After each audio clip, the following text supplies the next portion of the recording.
Hello, everyone. The front page of the New York Times is not the venue for discussing classified information. The White House podium is not the venue for discussing classified information. We are here today having this discussion because of an irresponsible, anonymous leak to the New York Times. There is no good scenario as a result of this New York Times report. Who's going to want to cooperate with the United States intelligence community? Who's going to want to be a source or an asset if they know that their identity could be disclosed? Which allies will want to share information with us if they know that some rogue intelligence officer can go splash that information on the front page of a major U.S. newspaper? Specifically, there are two bad scenarios that emerge from this report. Number one, this report makes it more difficult to come to a consensus on this matter to verify intelligence. And number two, this level of controversy and discord plays directly into the hands of Russia and unfortunately serves their interests. Since before President Trump assumed office, damaging and oftentimes erroneous leaks seeking to undermine or delegitimize the duly elected president have been published. According to the DOJ, classified leaks surged in this administration. There were, under President Obama, just 39 on average criminal leak referrals. In this administration, we've seen 100 criminal leak referrals to the DOJ in 2017, 88 in 2018, and 104 on average per year. We have seen targeted leaks of classified information against this president, and it is irresponsible. Phone calls with foreign leaders, meetings with government officials, and now reports of alleged intelligence. Make no mistake, This damages our ability as a nation to collect intelligence. As the National Security Council noted just yesterday, to those government officials who betray the trust of the people of the United States by leaking classified information, your actions endanger our national security. The ODNI said the selective leaking of any classified information disrupts the vital interagency work to collect, assess, and mitigate threats and places our forces at risk. It is also, simply put, a crime. And finally, the CIA said this, that leaks compromise and disrupt the critical interagency work to collect, assess, and ascribe culpability. To the anonymous sources who leak classified information, you should know this. You may seek to undermine our president, but in fact, you undermine our country's safety and our country's security. And with that, I'll take questions. Kristen. Thank you, Kayleigh. When did White House officials first learn that this intelligence about Russian bounties existed? I will say this, the president was never briefed on this. This intelligence still has not been verified, and there's no consensus among the intelligence community. Does the president wish that he had been briefed sooner? I mean, today Joe Biden called it a dereliction of duty. This is a piece of intelligence information that had no consensus, has not been verified, still to this day has not been verified, and there are several intelligence agencies on the record noting that. You have the Department of Defense saying that they have no corroborating evidence to validate the recent allegations. The NSC allegations in recent press articles have not been verified or substantiated by the intelligence community. In the ODNI, we are still investigating the alleged intelligence referenced in recent media reportings, but that didn't stop the New York Times from putting it on the very first page of their newspaper and stopping us from getting to an ultimate conclusion and an ultimate place of having a consensus on the alleged intelligence. Darlene. You said that. One more question. If this intelligence does turn out to be true, is the president prepared to take some serious action against Russia and Russian President Vladimir Putin? The president has always taken tough, unadulterated action against Russia. We saw that there's no diplomatic presence on the west coast of our country of Russia because the president closed the consulates. We saw he expelled 60 Russian intelligence officers, sanctioned hundreds of targets, withdrew from the INF Treaty, the Open Skies Treaty, tried to halt Nord Stream, still trying to do that, impose visa sanctions, and many other actions. So make no mistake, this president is prepared to act and will always act in protecting our American troops. We saw in Syria and the strikes in 2018 that dozens of Russian mercenaries were killed. He will always act to protect American troops. That is indeed his track record. Darlene. There's a briefing, an intel briefing on the president scheduled today. Will this matter be part of his briefing this afternoon?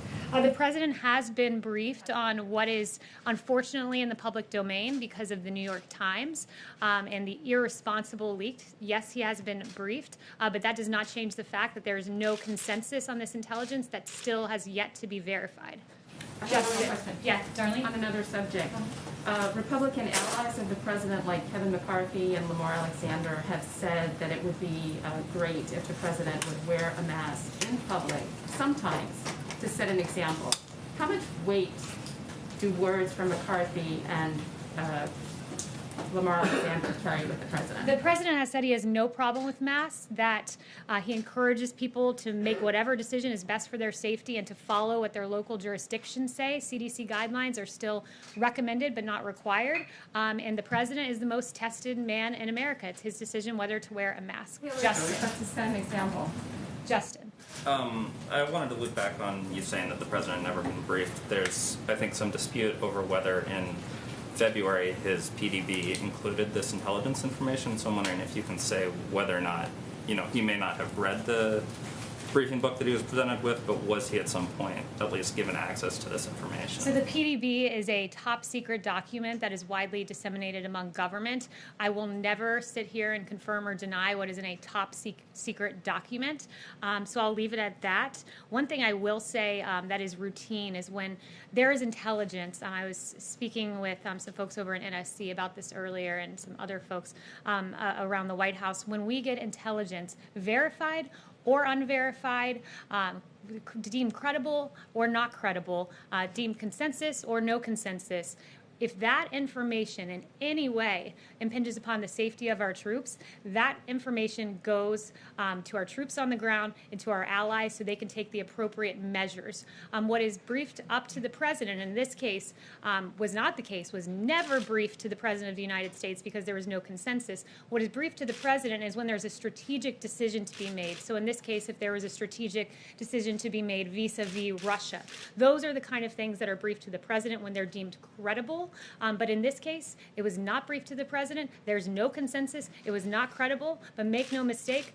this president will always protect American troops. I mean, sorry, just to follow on that, I think there's 2 points. One, I would say that press secretaries in the past have disclosed in certain instances what was in the PDB. But secondly, I mean, this is a relevant issue because I think critics have already seized on this and said, well, if the president isn't reading his PDB, he might not know that there are these policy decisions to be made, right? If a president was presented with this information, it's unverified, he could be alarmed, change his posture towards Russia, conceivably ask intelligence officials to work harder to determine whether or not this was true, make a series of judgments. And so I guess more broadly, I would re-ask the question of whether it was in his material, but ask you maybe to defend why the president isn't necessarily reading his PDB when there are these types of issues that could arise. The president does read, and he also consumes intelligence verbally. This president, I'll tell you, is the most informed person on planet Earth when it comes to the threats that we face. You have Ambassador O'Brien, who sees him in person twice a day, who sometimes takes the upwards of half a dozen calls with this president. He's constantly being informed and briefed on intelligence matters. But I'm not going to allow the New York Times to dictate when we give top secret information and don't give top secret information. That's an untenable proposition. Well, there then. Yes. Emerald. Thanks, Kayleigh. Does the White House have any comment on Bruce Orr testifying before the Senate Judiciary Committee on the Hill today? So no comment on that specifically, but what I would say more generally is that what Bruce Orr and others in the Obama-era government have to answer for is quite substantial. When you had a dossier full of lies weaponized against this president, Bruce Orr's wife, of course, being involved in the creation of that dossier, which was funded by the Democrat National Committee and in coordination with the Hillary Clinton campaign, and was used to spy on the Trump campaign to be the basis for 2 FISA warrants, to launch a 3-year investigation into Russia collusion that ultimately ended in an exoneration of this president and an immense waste of taxpayer dollars. Mr. Orr and many others have a whole lot of questions to answer for. Why was it behind closed doors? Why wasn't it televised given the public interest in these players in the Russia investigation? That would be a question for Congress, but I think the public deserves to know Mr. Orr's answers on those matters. And then one more, if I may. Argument about leakers. Democrat lawmakers are calling for a briefing from intelligence officials. They aren't satisfied with the White House personnel today. Is there a concern to brief Democratic lawmakers, especially Adam Schiff, giving the leaks out of his committee? Look, I mean, I think that Democrats should come forward in good faith, and if anyone has politicized intelligence, we've had the New York Times acting entirely irresponsibly, and you have the Democrat Party politicizing this information, which I think is absolutely disgraceful. Elena. Hi, yes, thank you, Kelly. Senate Majority Leader Mitch McConnell said today that Russia should, quote, absolutely not, unquote, be allowed back into the G7. Does President Trump agree with Mitch McConnell? Look, I haven't spoken to him on that matter. The president believes that we have to have diplomatic relations with the top economies of the world, but there's been no one that's been tougher on Russia than this president. I went through several of those actions. And also, I would note that when it comes to acting on viable, actionable, credible intelligence, there has been no one who has acted more forcefully than this president. He has a track record of that. He has made protecting our American troops overseas his highest and strongest priority. As you know, Soleimani was responsible for the deaths of 600 Americans and thousands maimed from, quote, explosively formed penetrators, other improvised explosive devices, improvised rocket-assisted munitions, rockets, mortars, rocket-propelled grenades, small arms snipers, and other attacks in Iraq. This is what Soleimani did to our American troops. You had President Bush, who declined to strike Soleimani, who was, quote, in the crosshairs, according to the New York Times. You had Obama Biden, who, quote, never made an effort to strike Soleimani. But you had this president who, when he had actionable intelligence to protect American troops, he did it. He took that option. He was criticized by Democrats. Democrats condemned Trump's strike on Soleimani, as your publication Axios had in a headline. NBC said Democrats demand answers on Soleimani killing. Politico top Democrats blast Trump's false justification for Soleimani killing. And The Atlantic asked, why kill Soleimani now? We removed Soleimani from the battlefield. President Trump did to protect our American troops based on credible intelligence. He did the same with al-Baghdadi, who was responsible for 300 public beheadings, who killed thousands of captured prisoners of war. When this president had actionable intelligence, he took action, criticized by Democrats for it, but that's what this president does. He acts in defense of our American troops. Sorry, David. just a follow-up, Kayleigh. You said it was targeted leaking to the New York Times. Who's doing the targeting and why are they doing it? It's a great question, but these are rogue intelligence officers who are imperiling our troops' lives. We will not be able to get, very likely not be able to get a consensus on this intelligence because of what was leaked to the New York Times. And you have both the NSC, ODNI, and CIA all noting what damage this leaks does, not just to the safety of our troops, which is paramount, but to the ability of the United States to aggregate information from our allies and have assets and get this valuable information. So who's doing it? It's Members of the IC are going after Trump. Is that what you're saying? it very possibly could be. And if that's the case, it is absolutely despicable. Kayleigh. Yes. On that note, is the Trump administration doing anything or taking any action like an audit of the IC, or what steps are you planning on taking to try to find the source of the leaks?